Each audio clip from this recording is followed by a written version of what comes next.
Chapter 26. I am going to sit down, I said. But I don't think you're using that term correctly. Don't feel bad. Shannon's not great at this kind of stuff either. YOLO is an acronym for You Only Live Once. You're probably looking for something like cray-cray or lit up in here. Both Shannon and Mrs. Grundy looked at me as if I had grown an extra head. Okay, I said, taking my seat on the couch. I'm going to shut up now and just enjoy this nightmarish story time my life has become. I did call you and tip you off about Evan Woods living in Haven Apartments, Mrs. Grundy stated. I've been watching your growth as a hunter of the supernatural. Both myself and the court approve of your actions hunting and slaying the supernatural that are getting out of order. One of the main reasons watchers exist, such as myself, is to keep the worlds of the human and supernatural separate. Did you even get to know Evan before you ordered his death? I challenged, sticking up for my friend. Listen, I'm not saying the man's an angel, but he's doing the best he can with the hand he's been dealt. Did you ever think about that?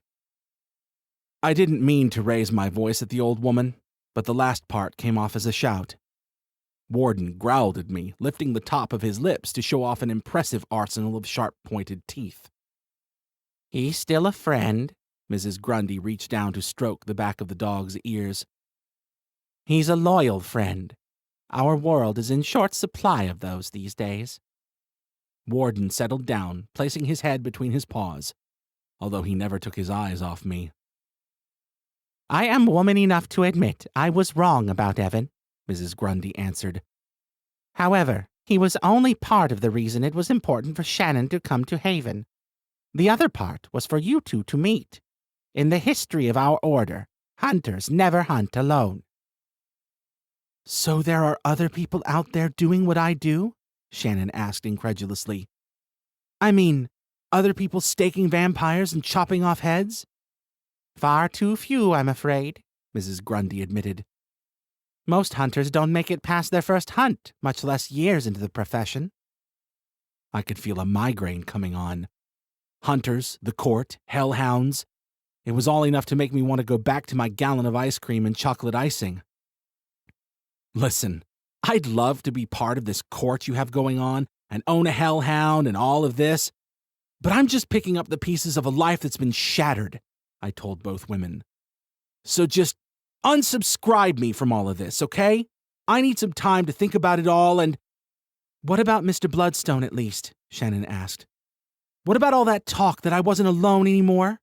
You're not, I told her. I'm not letting you go alone, but that's as far as I'm committing right now. I'm not trying to get initiated into this court and do the whole mask and black robe thing as we burn a chicken liver and chant Kumbaya on a full moon. It's not like that at all when you join, Mrs. Grundy rolled her eyes, then gave me a wink. We do all that on your first anniversary, if you live that long.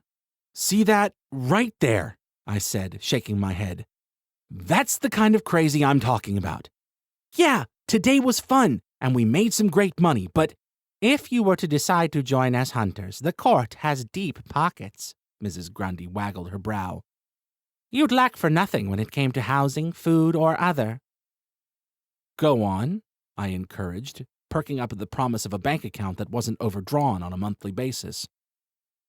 You'd, of course, work for the court and go on the missions assigned to you, but they would be far and few between, Mrs. Grundy explained. More often than not, you would be responsible for finding and executing your own hunts. I looked over at Shannon. Don't look at me, Stinky, Shannon said with a Cheshire smile. She had me at deep pockets. Take some time to think about it, Mrs. Grundy told us.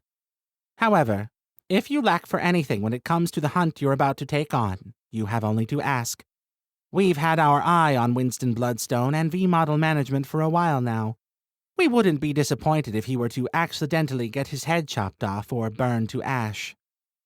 Noted, Shannon said, heading for the door. Thank you. Of course, Mrs. Grundy rose from her seat with a grimace of effort. Those who wish to keep the balance are too few these days. We need to stick together. Shannon and I took our leave of Mrs. Grundy's house under the watchful eye of Warden and the licks of Cerberus. We walked in silence around the gated-off pool and to our side of the apartment complex. "Listen, this is my fight," Shannon said as we climbed the stairs. "You don't owe me anything. I'm going tomorrow to end Bloodstone. Maybe it's better if you—" "Stop," I told her. "I'm going with you. Let me talk to Evan about it, and he'll shed more light on the building, I'm sure. Bloodstone's luring in my ex anyway. Regardless of how I feel about her, I don't want to see her dead or turned." "You're a good friend, Stinky," Shannon said as we reached her level. "Whatever this chick was thinking letting you go, it's her loss." Without another word, Shannon walked down the hall and into her apartment. I was too tired to consider what that comment could have meant. My nose was starting to throb again. The ibuprofen Nate gave me was wearing off. I climbed the last flight of stairs to the 4th floor and went into my apartment. Evan was sitting on the couch playing Gears of War 5, trash-talking opposing players on the other side of his headset. "Oh, you're a big man, real big man, threatening me over a video game," he shouted into the microphone. "You want some of this? Come get some." One look at my face and he hit the pause button on the game. "Let me get some aspirin and I'll tell you everything," I told him. And I did. I told him about the chimera bashing in my face, Mrs. Grundy, Shannon's plan to kill Mr. Bloodstone, everything. "I was just waiting for you to get back to see if you wanted to go to Matty Two Fatties for a burger," Evan muttered in a daze. "Holy goodness, Johnny. How are you managing to get yourself into all of this?" "I don't know," I shrugged. "It's like, as soon as I found out that you were a vampire, the supernatural floodgates opened and now here I am." "You're not actually going to go through with it, are you?" Evan inquired. "Go through with what?" I asked. "I mean, trying to get to Bloodstone is going to be darn near impossible," Evan shook his head. "Let alone killing the guy. He's been around for a long time, Johnny. This isn't going to be as easy as Shannon getting the drop on him like she did me." I know, I acknowledged. "But I can't let her go alone. She will if I don't go with her." Evan let a long breath of air escape his lips. "I know you're one of them," I told him. "But you're my friend first, and I wanted you to hear it from me. If you can't help, then I understand. I don't know what kind of loyalty you have to them or Mr. Bloodstone specifically." "I hate them," Evan ground out, not looking at me. "I hate them all. I hate myself for what I am, but I've stopped trying to imagine it could be different. I don't care what she does. I like Shannon, but I just met her. I'm telling you as my best friend, don't do it. That place is locked up like Fort Knox with both human and vampire security. She'd be going up against 6, maybe 8 guards easy, plus Bloodstone himself. I'm sorry for what happened to her sister, but Shannon's death isn't going to solve anything." We sat in the family room in silence for a moment. "You're going anyway, aren't you?" Evan asked me. "I know that look on your face. It's the same look you get when you're letting a silent but deadly fart out. You think you're being sneaky about it, but your face contorts like someone who pirates movies listening to a sermon about theft."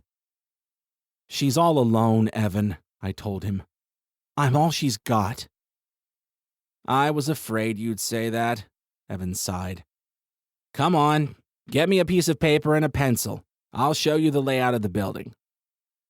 Evan was precise and detailed of what I would encounter going to V Model Management's office. From the guards on the bottom floor to the receptionist who was a vampire herself to the 6th floor penthouse where Mr. Bloodstone handled his affairs. "If you're going to do this, then tomorrow night's the night," Evan explained. "They have an initiation meeting for any new vampires into the Coven the first Friday of the month. That's tomorrow. Bloodstone will be there for sure." I nodded along with Evan's words. I knew he felt conflicted, giving me all of this information when it was clear what I was going to do with it. Sure, he had no love for his own kind, but still, like it or not, he shared a bond with them. "Decapitation or some high-powered UV rays will be the best way to put them down for good," Evan instructed. "Stakes to the heart will incapacitate them, but if you want them gone, they won't do the job. You need to put them down quick. You saw what happened in the fight with Shannon and me. We're too strong and fast to be taken one-on-one in a fair fight. Thank you. I mean it, I told Evan. Thank you for all of this. I know this isn't easy for you. Just come back safe, Evan stated, holding my eye. Just get back, and we can put all of this behind us like some bad dream. You're not pissed that I'm planning to kill your employer? I asked him. I mean, once we do this, you'll be out of work. Evan shrugged. I've been pretty smart with my money over the decades, always living below my means. I mean, no offense, but we live in Haven apartments and we split rent, so... Evan gave me a toothy grin. Who knows? Maybe this is the kick in the pants I needed to start my own agency. I've always played around with the idea. Also, and I know this is a bit off topic, I feel like you're going to have 2 black eyes to go with that broken nose. They're already swelling. How does it look, though? I asked. Do I look tough? You look like Rocket Raccoon from Guardians of the Galaxy, Evan answered honestly. V-Model management should get a kick out of that when you go in tomorrow for your paperwork.